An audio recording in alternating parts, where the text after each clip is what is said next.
Il y a un truc qui m'aide beaucoup et tu vas comprendre dans la vidéo, mais c'est que le plus grand des incendies, tu vois, il a toujours été déclenché par une minuscule étincelle.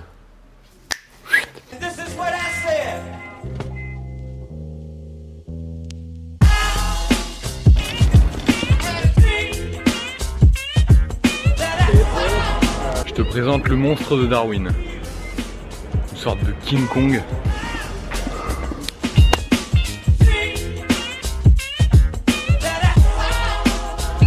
En fait là, je vais faire réparer mon vélo parce que je lui ai fait subir de ouf pendant mon stage. Enfin, franchement, je l'ai mené à bout ce vélo. Et donc là, juste avant de partir en Australie, j'amène le faire réparer. Comme ça, au moins j'aurai un vélo nickel pour chez moi. Et normalement, c'est là.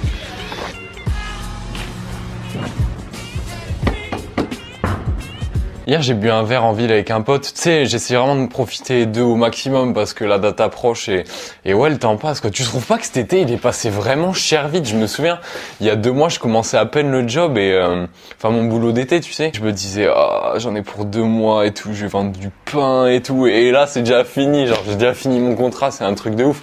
Tu sais, mon père, moi, il me disait quand j'étais petit, c'était l'été, je devais être en peut-être 6e, 5e. J'étais dégoûté de rentrer, tu sais, à l'école et tout, et il me disait, tu sais, Egon, tu vas voir.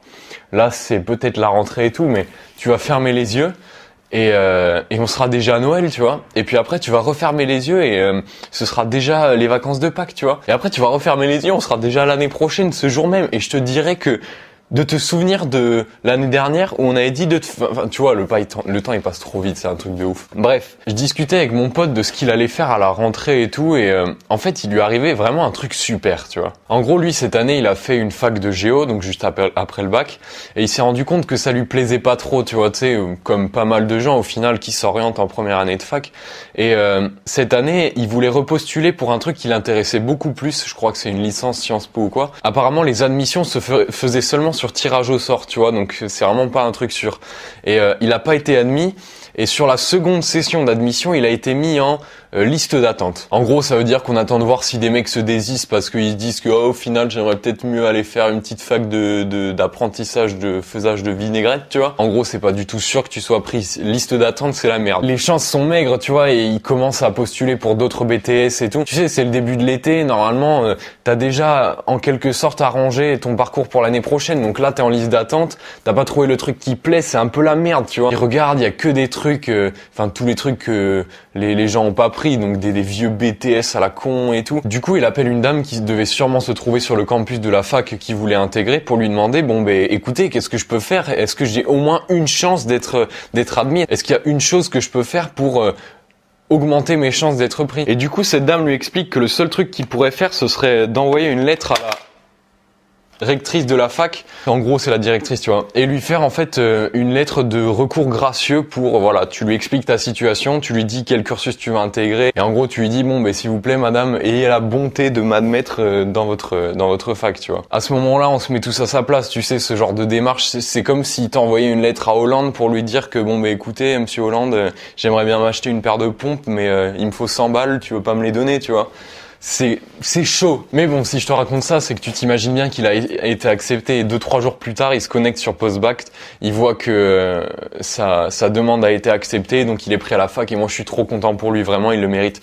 Mais ce que je veux dire, c'est que au-delà de ça, ça montre vraiment quelque chose. Tu connais sans doute cette image sur internet, on l'a tous déjà vu une fois, je pense, c'est 2 petits mineurs, tu sais, qui piochent comme ça dans une mine et tout, et ils cherchent tous les 2 des diamants. Il y en a un qui est beaucoup plus loin de l'autre que l'autre, mais il se décourage. Et il est plus qu'à un seul coup de pioche de toute une montagne de diamants et tout, mais vu que ça fait déjà des heures qu'il pioche et tout, ben il abandonne parce qu'il en a marre et que lui il voit pas ce qu'il y a derrière ce centimètre de terre qui le relie au diamant. Et du coup il abandonne. Mais derrière lui, il y en a un qui est vraiment trop déter, tu vois, qui se dit, bon ben moi du diamant je vais en bouffer, tu vois. Et il fonce.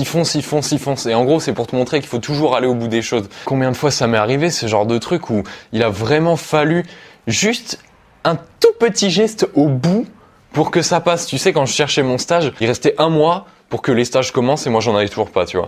Et en fait, j'avais une liste comme ça de 40 entreprises que je m'étais faite. Je me suis dit, bon bah Egon, tu vas appeler tout le monde dans cette liste, tu vois.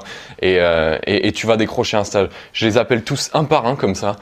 Et j'ai pris que des recals, tu vois, genre j'ai pris 35 recals. Il restait 1 ou 2 numéros à appeler et à ce moment-là, je me suis dit bon mais fais chier, tu vois, genre je recommencerai une autre fois ou je sais pas, je remettrai ça plus tard et tout, mais je sais pas pourquoi, j'ai eu un éclair de lucidité à ce moment-là, je me suis dit Egon, il faut que t'appelles ce numéro. Allô, bonjour, oui, je cherche un stage.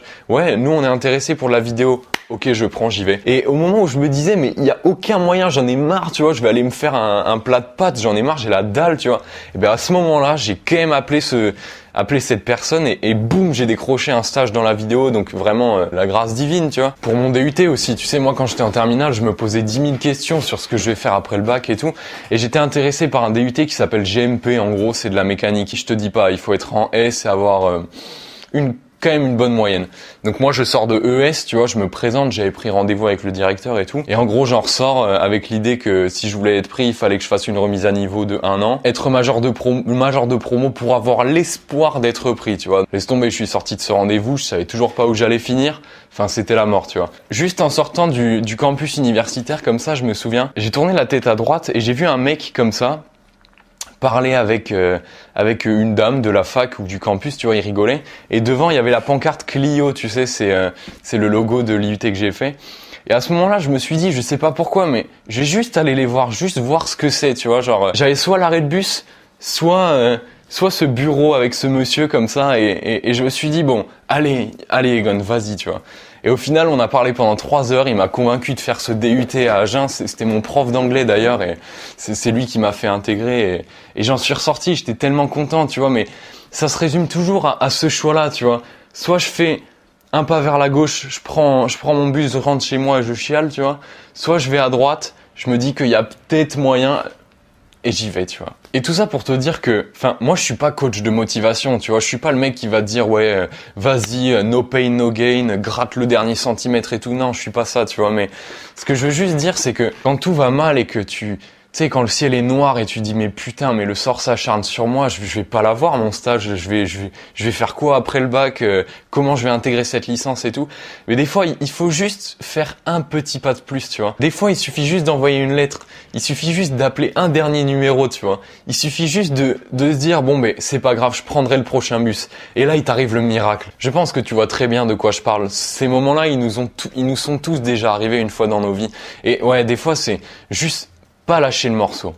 Juste pour une fois, tu lâches pas le morceau et t'y vas. Et des fois ça paye, des fois ça paye pas. Mais au moins tu essayes. La plupart du temps ça paye quand même. Parce que quand t'es accroché à un truc, quand tu dis bon mais ce truc il faut que je l'ai ou il faut absolument que j'arrive à trouver une solution pour me sortir de ce merdier, et bien la solution elle sort, tu vois. Mais il faut s'y accrocher. Moi, c'est souvent ma mère qui me pousse à faire ça. Tu vois, là, récemment, j'ai eu une merde avec ma carte vitale. Il faut que je recontacte tous les médecins chez qui je suis allé pendant mes 2 années à Agen pour être remboursé parce que il y a une histoire de problème, de la merde, tu vois. Moi, je te laisse.